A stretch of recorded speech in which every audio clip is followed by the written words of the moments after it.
Yes! Yes! The Nintendo 64 Classic! Come on!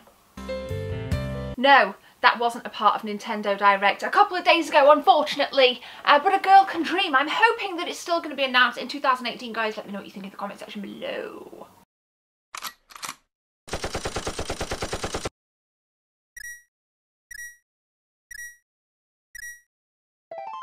What's up, guys? Jenna here and back again for another video, and today it is, I'm filming this on Sunday. God knows what day it's going to go out on. But happy day, happy whatever day it is, wherever you are, and I hope you guys are having a great day. And I'm here to talk about some of my thoughts of the Nintendo Direct announcements, comprising of some new 3DS titles and some new Nintendo Switch titles that are going to be hitting our devices and consoles in 2018. Oh, don't put your knees in the video, Gemma. Oh. So, 34 minutes it was. I watched the whole thing and I was pretty happy. To be fair, I was hoping that there would be the announcement of the N64 Classic. I was hoping that that was going to be the curveball. Everybody out there was speculating that Smash Brothers was going to be announced, and it was announced right at the end, and we're going to save that right at the end of this video to just kind of recap on my thoughts on it. Now, I'm not here to rehash every single video game that was announced, but I want to talk about some of the most prominent titles that really piqued my attention. The first of which that really got my blood pressure going through the roof was the Insane Trilogy, the Crash Bandicoot 1, 2 and 3, the original first 3 games that were released on the PlayStation 1. It was remastered on the PlayStation 4, and now it's coming to Nintendo Switch this year, and I think that is a big deal for Nintendo. It really does show the direction Nintendo are going in. They are hard hitting with the Switch, whereas the Wii U obviously never had this level of marketing. It never had this level of consistency. The Switch just keeps churning title after title and announcement after announcement, and it is nice that we will be able to enjoy some Crash Bandicoot on the go. Now, when I was watching the announcement, the live stream chat was going absolutely crazy. So from that, I took people were really excited about it. People were so damn hyped about it, and I just think it's a great thing.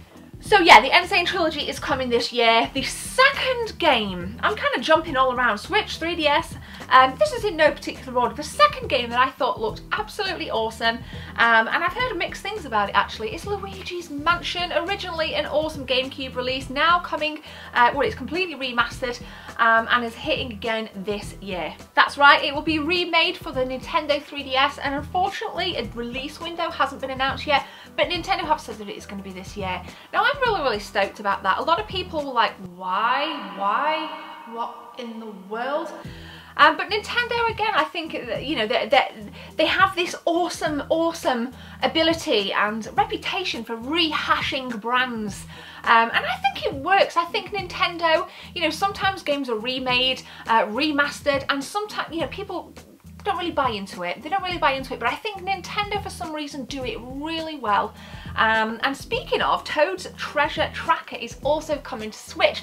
Yes, there are some additional features, like with the Hyrule Warriors that's coming, that's going to be brought onto the Switch. There's going to be some new things, but typically, the foundation, the whole principle is based on what we saw on the Wii U, and it's a really good game, and definitely one of those games that is incredibly underrated. Now, Toad's Treasure Tracker, real mouthful, takes the form of an isometric kind of angle puzzle kind of game, and it's really awesome. There's all your Nintendo characters in there. There's a really cool sound effects, really super cute music, and it's nice to cast some light on Toad as a main protagonist. So that is coming to Switch. I just want to kind of pause right here. I mean, obviously we've mentioned the kind of Toad's Treasure Tracker, Crash Bandicoot Insane Trilogy, and Luigi's Mansion, all of which are they're already out there, they're already playable. How do you feel about games being remastered, remade, just for the Nintendo Switch specifically? So I'm not talking about Xbox One, not talking about remasters for the PS4.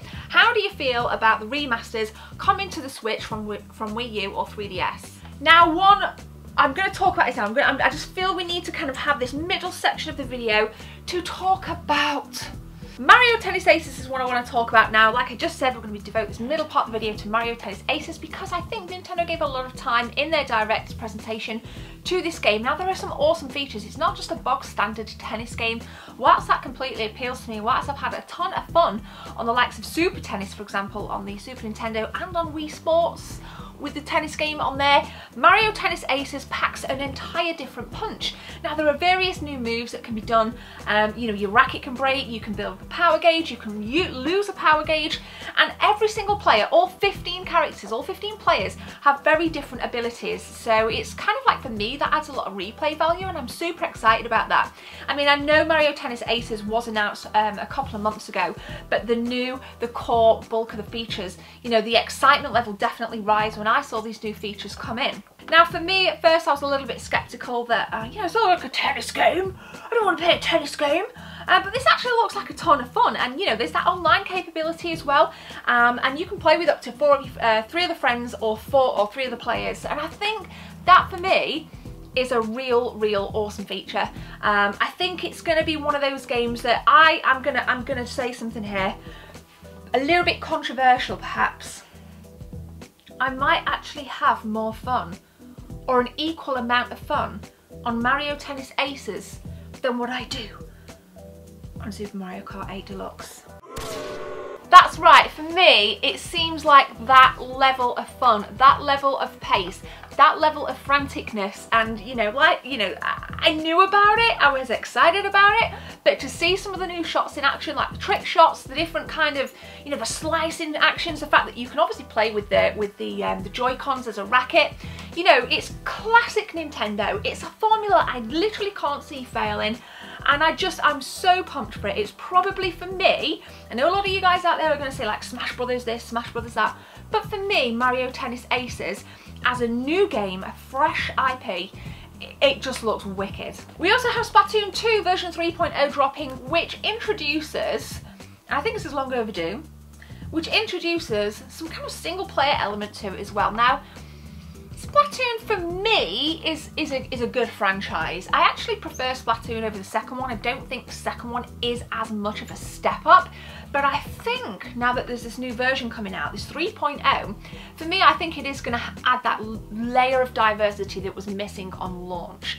You know, the single player stuff, you know, maybe some more kind of fleshed out characters, a bit of background story. That's what I would like from Splatoon. As much as I enjoy playing the multiplayer stuff with my nephews, single player, we need something good. We need something beefy for Splatoon 2 to really pull itself apart from the first game. So fingers crossed we'll get it. Let me know what you think about Splatoon 2 stuff in the comment section below. We ain't done yet because there's a couple of games I want to talk about that didn't really get me excited. And just before we dive into that, just want to mention Dark Souls very quickly because there is a new amiibo coming for Dark Souls. And again, that adds a completely different layer of awesomeness into Dark Souls. I think Edge recently crowned... Let me just check this. Yes, they did. Edge, top 100 video games of 2017. At number 2 is Dark Souls. That's because it's an awesome game. And the Switch now will be hosting Dark Souls as their game, but with the amiibo functionality. I'm not a huge fan of amiibos, but I know a lot of you out there are, so let me know how you feel about the Dark Souls amiibo functionality, and will you be picking Dark Souls up on launch in 2018? Now Travis strikes again, Sushi Striker. There are a couple of games in there that didn't really pique my attention, but again I can completely appreciate that there is a whole fan base out there ready for these games. But what I do think is good, for the games that don't necessarily interest me, I feel that I'm kind of mature enough to look at it as a holistic picture and say, you know what, the Switch has some fantastically diverse games coming along, and not everything's going to suit me, not everything is going to be for me, but that doesn't matter, because what it does is it opens up a whole new kind of door for a new fan base to kind of come in.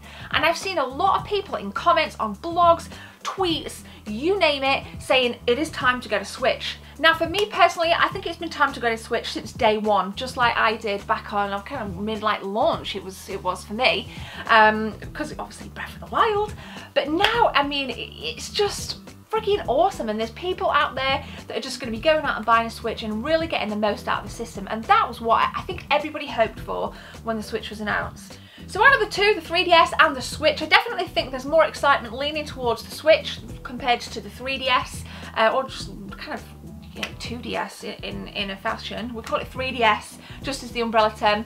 And I'm super stoked. Like I said, a couple of games that didn't really pique my interest. The Wario game, you know, I think my nephews would be more interested in that than me. But nonetheless, it is nice to see some diversity coming onto both systems. And with that being said, guys, that concludes the bulk of my thoughts for the Nintendo Direct presentation last week. Let me know in the comment section what you're excited for, and let me know what you are not excited for. We still ain't got the F-Zero announcement, which is a shame. And we still don't have the announcement of the Nintendo 64 Classic, but I'm hopeful that Nintendo will not let us down this year. 2018 is definitely going to be Nintendo's year. Thank you very much for watching, guys. I hope you're having a beautiful day. Make sure you leave a like and hit that red button and ding dong your notifications bell so you get notifications when my videos go live and my live streams also go live. In fact, I'm about to live stream right now, so go and check all the playlists, including the live stream archives, in the description. Guys, have a good one. I'll be back soon with a video.